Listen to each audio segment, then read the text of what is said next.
कानून वापस लो, वक्फ कानून वापस लो। इस जंग को लड़ने के लिए आप लोग तैयार हो। और याद रखना, हक और इंसाफ की लड़ाई में कभी डरा नहीं करते। मैंने कहा था इस हिंदुस्तान का मुसलमान इस देश का गुलाम नहीं बल्कि मालिक है। वक्फ कानून वापस लो, वक्फ कानून वापस लो। ये सरकार के द्वारा दी हुई भीख नहीं है, ये हमारे अपने बुजुर्गों के द्वारा अल्लाह के नाम पे दी गई जगह है।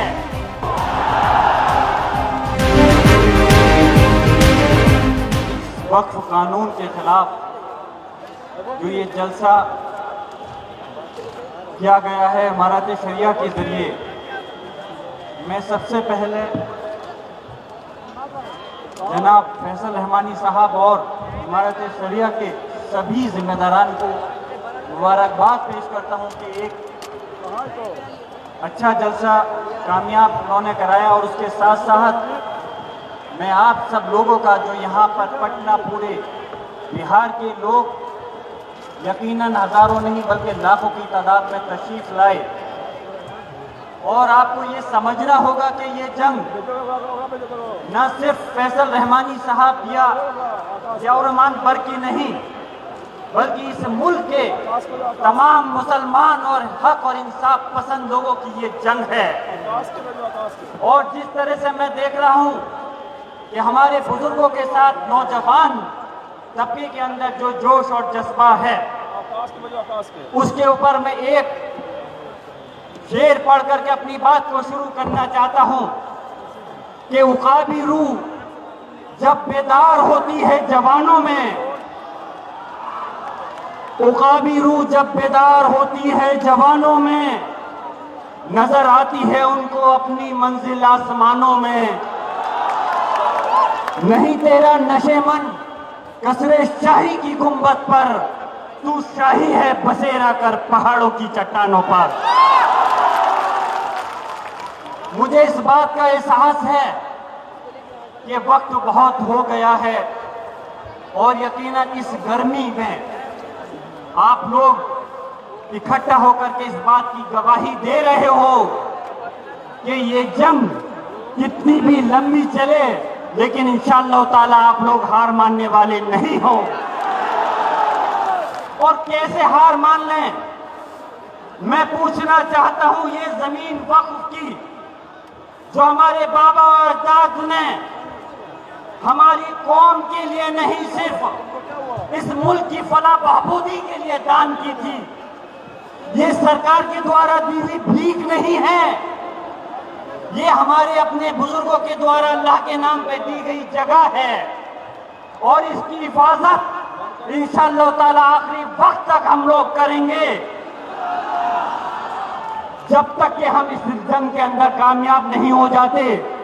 मैं पूछना चाहता हूं कि इस जंग को लड़ने के लिए आप लोग तैयार हो। और याद रखना, हक और इंसाफ की लड़ाई में कभी डरा नहीं करते।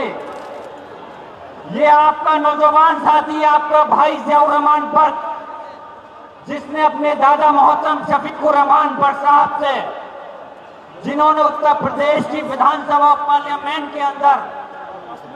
अपने मजहब और अपनी कौम और गरीब लोगों की आवाज को उठाने में कभी कोई परहेज नहीं किया। संभल जैसे कि अभी फरमा रहे थे नजमी साहब कि संभल बहुत लंबे वक्त से चर्चा के अंदर है, और चर्चा इसलिए है कि संभल के अंदर वक्फ कानून आने से पहले ही हमारी मस्जिद को टारगेट कर लिया गया। और जामा मस्जिद संभल की हमें ये याद रखना चाहिए कि सिर्फ बिहार या उत्तर प्रदेश या हिंदुस्तान नहीं, पूरी इस दुनिया, पूरे आलम के अंदर जहां कहीं भी मस्जिद है वो अल्लाह का घर है, और इंशाअल्लाह ताला उसकी हिफाजत करना आपकी और हमारी जिम्मेदारी है। तो मैंने वहां की हक और इंसाफ की आवाज को बुलंद कर दिया, उसके एवज में मुझको परेशानी भी उठानी पड़ी। लेकिन मैं अपनी तारीफ नहीं करना चाहता, बल्कि ये बात बताना चाहता हूं इस हक और इंसाफ की लड़ाई के लिए जब आपका ये भाई ज़ियाउर रहमान पर खामोश नहीं रहा, तो क्या आप लोग खामोश रह सकते हो? जब पार्लियामेंट के अंदर वक्फ कानून के खिलाफ चर्चा चल रही थी, तो मैंने भी जिस तरह से, मैं अपनी बात बस मुख्तसर अल्फाज में खत्म कर रहा हूं, जिस तरह से मैंने भी आवाज उठाते हुए कहा और भारतीय जनता पार्टी के तमाम हुक्मरान, तमाम मंत्री वहां मौजूद थे, मैंने कहा था इस हिंदुस्तान का मुसलमान इस देश का गुलाम नहीं बल्कि मालिक है और हम अपने हक और इंसाफ की लड़ाई को लड़कर रहेंगे। लेकिन मुझे फख्र है कि इस लड़ाई के अंदर मुसलमान ही नहीं बल्कि इस हिंदुस्तान के जो सेकुलर लोग हैं, जो लोकसभा और राज्यसभा के अंदर हमें वोट मिले, सिर्फ मुसलमानों के नहीं, सभी धर्म के लोगों के वोट मिले। और वक्त के का लिहाज करते हुए मैं अपनी बात खत्म करना चाहता हूं और आप लोगों से इस दरख्वास्त के साथ दरख्वास्त भी करूंगा और यकीन भी दिलाऊंगा, दरख्वास्त ये करना चाहता हूं कि इस जंग को लड़ने के लिए, क्योंकि ये गांधी मैदान एक गवाह है, जब मुल्क आजाद हुआ था तब भी ये गांधी मैदान एक जंग के लिए साबित हुआ था। आज इस दूसरी जो जंग लड़ी जा रही है, इंशाअल्लाह ताला मैं सलाम करता हूं अपने पटना और बिहार के लोगों को, इस गांधी मैदान को, कि आज ये फिर से दूसरी तहरीक चलाने के लिए एक शुरुआत हुई है। और मैं अपनी बात इस शेर के साथ खत्म करना चाहता हूं कि आप लोगों को ये यकीन दिलाते हुए कि ज़ियाउर रहमान बर्क अपने पूरे इस मुल्क की लड़ाई के लिए, हक और इंसाफ के लिए जहां कहीं भी जरूरत होगी, यकीनन पिछली बार मैं बिहार में हाजिर नहीं हो पाया था,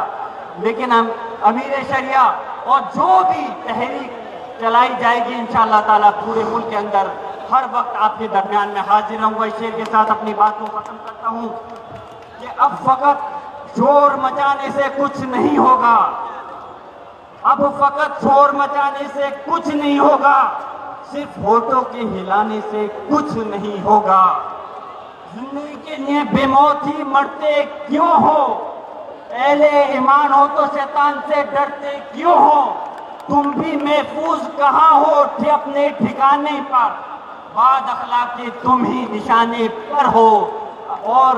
मेरे आवाज से आवाज मिला दो कि इनकलाब, इनकलाब, ये वक्फ कानून वापस लो, वक्फ कानून वापस लो। बहुत बहुत शुक्रिया।